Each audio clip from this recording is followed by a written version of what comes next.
এই মুহূর্তের সবচেয়ে বড় খবর, মধ্যপ্রাচ্যের আকাশ এখন আগুনের গোলক। উত্তেজনার সব সীমা ছাড়িয়ে গেল ইরান ও আমেরিকা।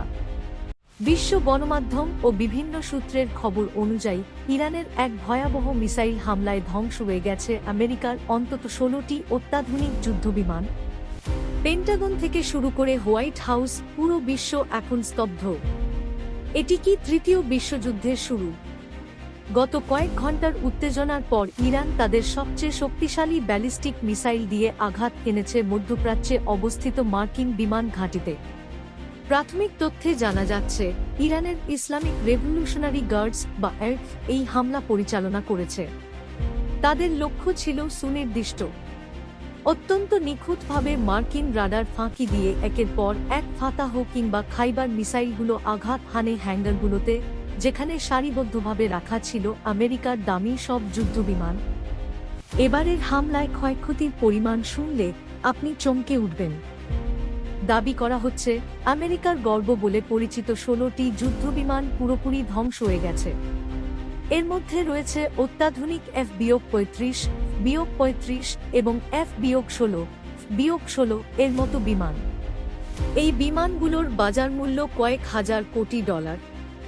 শুধু বিমানই নয়, ধ্বংস হয়েছে রানওয়ে এবং জ্বালানি ডিপো।